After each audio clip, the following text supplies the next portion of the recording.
contractor drivers and stuff like that. So that'd be a good problem to have, and we'll just be onboarding drivers as quickly as possible to make sure no one's waiting, 3 days to move their couch or something like that. So that's what we're trying to do. So how do you recruit your drivers and post the type of trucks that you're looking for? That's a great question, because I am a horrible recruiter. I've been recruiting for like 6 months, and I haven't. A lot of people are interested and like, hey, yeah, sign me up, but then no one calls. So that's a challenge of getting onboarding drivers that way. I didn't answer your question. What's your question? How do you recruit the drivers? Oh, so we did an Indeed campaign when we first started to see where our most interest was, and we tried recruiting drivers on that way, but we just didn't have enough work for them yet. And so we tried another Indeed campaign, and we're looking on Craigslist and stuff too, to get those drivers that are people already doing this and just get a background check and put them on the platform. For recruiting, have you looked at posting on job boards like at the university and really going after that younger crowd that's not looking for something that's permanent while they're going to school? And work on So when I first started, I got like one guy in Boulder that was interested, and I was like, great, you're a college kid, he's 20 years old, he's going to be making 24 an hour and $1.80 a mile. So he was really excited to get on board, but then we didn't have enough work in the Boulder area for him, so it just died. Also with School of Mines in Golden, recruited 2 guys. One was like a wrestler, one was a football player. It was like, yes, you guys are perfect. But again, we still didn't have enough work at that time, so we just kind of jumped the gun. And we're like, I don't know, for my love for this company, it was like, if I make it, everyone's gonna love it. And now we're just in the challenge of like, hey, we need to find more work and more marketing and more advertising, and just get the word out there that we exist. Are you getting any requests from, say, Colorado Springs? Not Colorado Springs. I mean, we're mostly only focused on like the Denver area. Even Boulder is a little stretch right now. So with all the stuff we're working to revamp the website and the advertising is finally in place, and the search engine optimization's been going on for about 6 months. So when you heard search like Paulo Arvada, we were the top 6 links versus for all of our directories. But then if you search like on demand moving Denver, we're like number 8 or so, or even if we show up. How do you hit the student market, the end of the semester or beginning of the semester?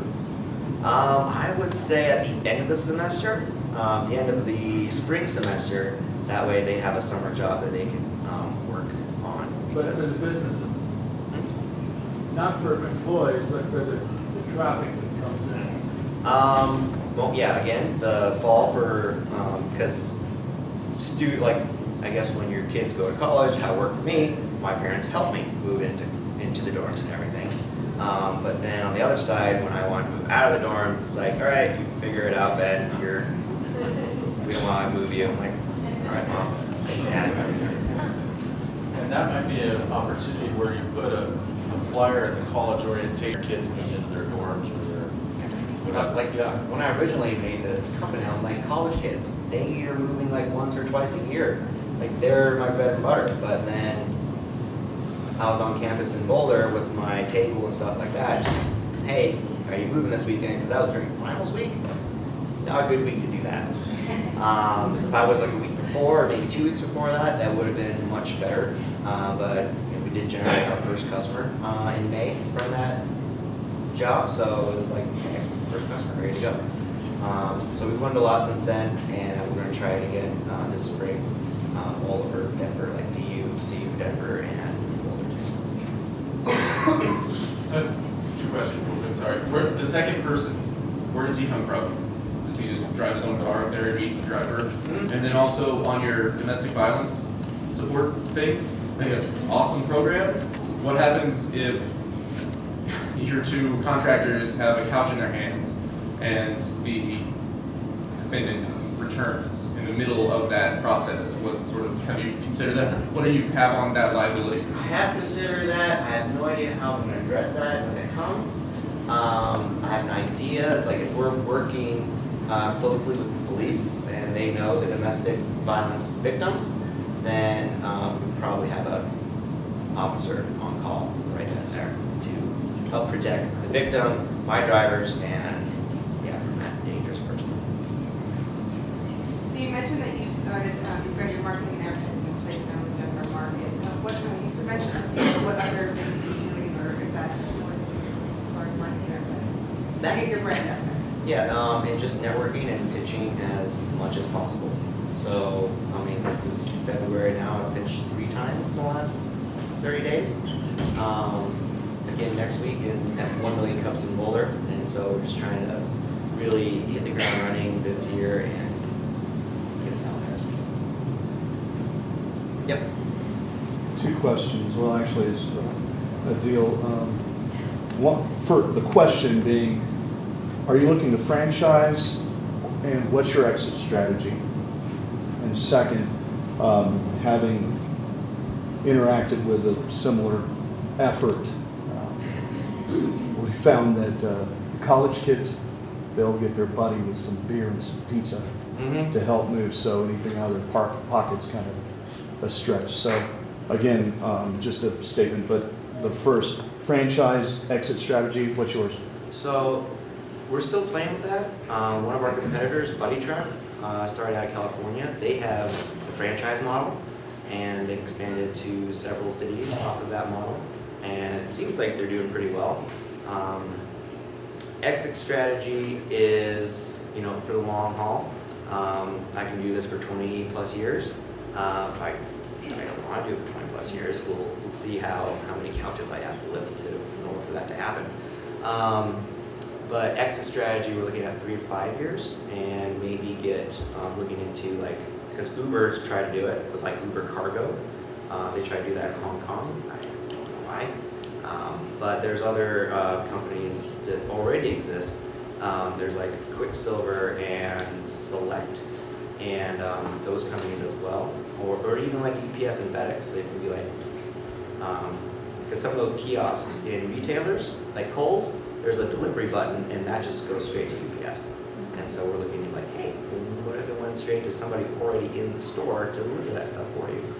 And so that's other things we're hoping to achieve. And your second question was? That was more of a statement, unfortunately, from my experience and with a similar, which I'd like to talk with you afterwards. Okay. But the college kids, beer and pizza, and that doesn't keep the lights on. Nope, it doesn't.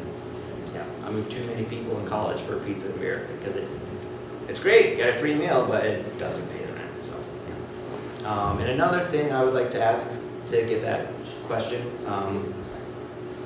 we are looking into maybe pivoting our business model entirely. So right now we're $30 an hour, $2.25 a mile, but what could be the stronger business model is more of a freelance model where drivers can come on board and they pick their own rates. They can pick their own hourly rate, they can pick their own mileage rate. We can put in a price floor and a price ceiling, but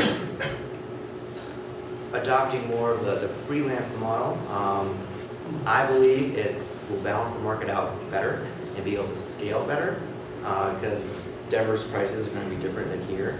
Here's going to be different than Alabama. So that model is what we're toying with right now, and that's something none of my competitors are doing. So that's kind of our differentiator to do that. So I just want to get feedback on what model would you guys prefer as consumers.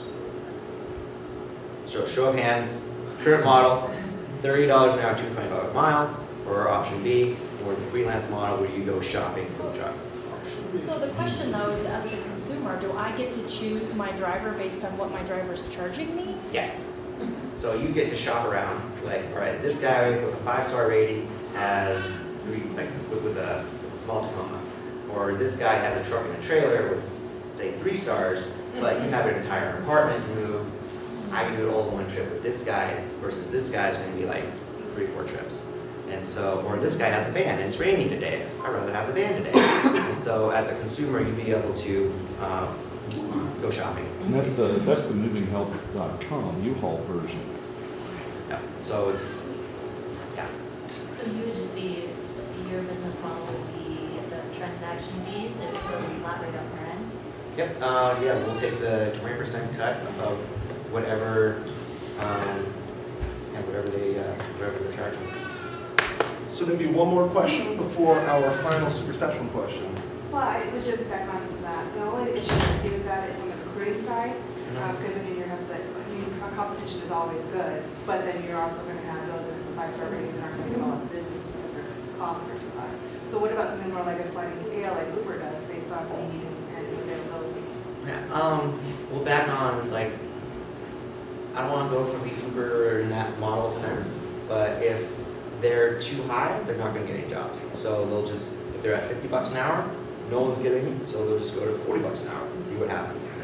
And so my idea is that the market will balance itself out over time, and the drivers will figure out, like, oh, or say if you're priced too low, you're $20 an hour, and you're busy all day, every day. So it's like, hey, maybe you go to 30, you're still busy, but, you know, not.